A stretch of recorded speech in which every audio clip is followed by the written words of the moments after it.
2 Samuel chapitre 16, traduction Louis II.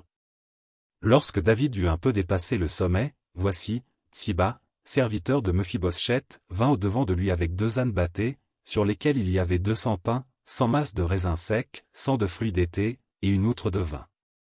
Le roi dit à Tsiba, « Que veux-tu faire de cela » Et Tsiba répondit, « Les ânes serviront de monture à la maison du roi, le pain et les fruits d'été sont pour nourrir les jeunes gens, et le vin pour désaltérer ceux qui seront fatigués dans le désert. » Le roi dit, « Où est le fils de ton maître » Et Tsiba répondit au roi, « Voici, il est resté à Jérusalem, car il a dit, aujourd'hui la maison d'Israël me rendra le royaume de mon père. » Le roi dit à Tsiba, « Voici, tout ce qui appartient à Mephibosheth est à toi. » Et Tsiba dit, « Je me prosterne.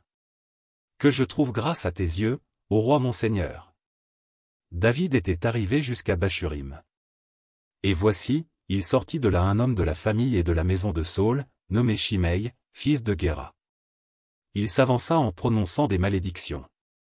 Et il jeta des pierres à David et à tous les serviteurs du roi David, tandis que tout le peuple et tous les hommes vaillants étaient à la droite et à la gauche du roi.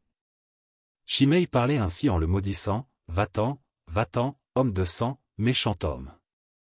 L'Éternel fait retomber sur toi tout le sang de la maison de Saül, dont tu occupais le trône, et l'Éternel a livré le royaume entre les mains d'Absalom, ton fils, et te voilà malheureux comme tu le mérites, car tu es un homme de sang. » Alors Abiscaï, fils de Tseruja, dit au roi, « Pourquoi ce chien mort maudit-il le roi mon seigneur? Laisse-moi, je te prie, aller lui couper la tête. » Mais le roi dit, « Que ai-je à faire avec vous, fils de Tseruja? S'il maudit, c'est que l'Éternel lui a dit, maudit David. Qui donc lui dira, pourquoi agis-tu ainsi? Et David dit à Abiscaï et à tous ses serviteurs, voici, mon fils, qui est sorti de mes entrailles, en veut à ma vie, à plus forte raison ce Benjamite. Laissez-le, et qu'il maudisse, car l'Éternel le lui a dit. Peut-être l'Éternel regardera-t-il mon affliction, et me fera-t-il du bien en retour des malédictions d'aujourd'hui. David et ses gens continuèrent leur chemin. Et Shimei marchait sur le flanc de la montagne près de David, et, en marchant, il maudissait, il jetait des pierres contre lui, il faisait voler la poussière. Le roi et tout le peuple qui était avec lui arrivèrent à Agéphim, et là ils se reposèrent.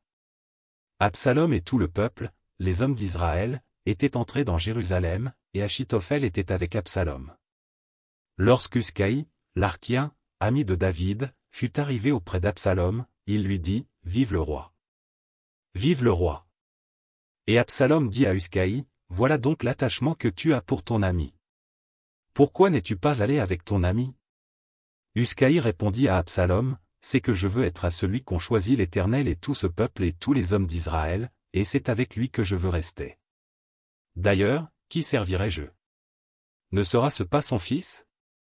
Comme j'ai servi ton père, ainsi je te servirai. » Absalom dit à Achitophel, « Consultez ensemble, qu'avons-nous à faire » Et Achitophel dit à Absalom, « Va vers les concubines que ton père a laissées pour garder la maison, ainsi tout Israël saura que tu t'es rendu odieux à ton père, et les mains de tous ceux qui sont avec toi se fortifieront. » On dressa pour Absalom une tente sur le toit, et Absalom alla vers les concubines de son père, aux yeux de tout Israël.